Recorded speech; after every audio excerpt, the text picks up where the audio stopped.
একসময় একটি নির্মল সাগরে মায়া ও লিয়াম নামের দুই বন্ধুকে নিয়ে হোপ নামের একটি ছোট নৌকা যাত্রা করে। তারা শান্ত জলে হেলে দুলে চলতে থাকে। হঠাৎ তারা দেখল একটি বিশাল জাহাজ, ম্যাজেস্টিক ভয়েজার, দ্রুত এগিয়ে আসছে। আতঙ্ক ছড়িয়ে পড়ে কারণ জাহাজটি গতিপথ পরিবর্তন করতে ব্যর্থ হয়। সোজা ছোট নৌকার দিকে এগিয়ে যায়। মায়া উন্মত্তভাবে চালানো শুরু করল, কিন্তু অনেক দেরি হয়ে গেছে। বিশাল জাহাজটি হোপ এর সাথে সংঘর্ষের ফলে এটি ডুবে যায়। মায়া এবং লিয়াম উত্তাল ঢেউয়ের মধ্যে ভেসে থাকার জন্য লড়াই করেছিল।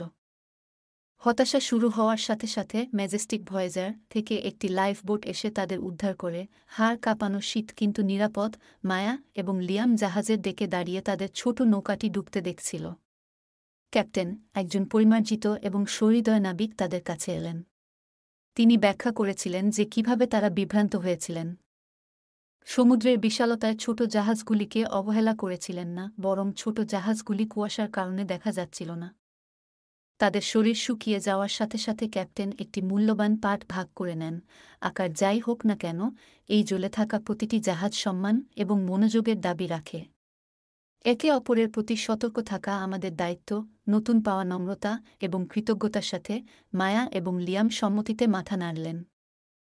সেই দিন থেকে তারা সচেতনতার একটি উচ্চতর অনুভূতি নিয়ে যাত্রা করেছিল, সর্বদা তাদের চারপাশের ছোট নৌকাগুলি সম্পর্কে সচেতন ছিল, এমনকি শক্তিশালী জাহাজগুলিকেও সমুদ্রের নম্র কারুকাজের জন্য সতর্ক থাকতে হবে।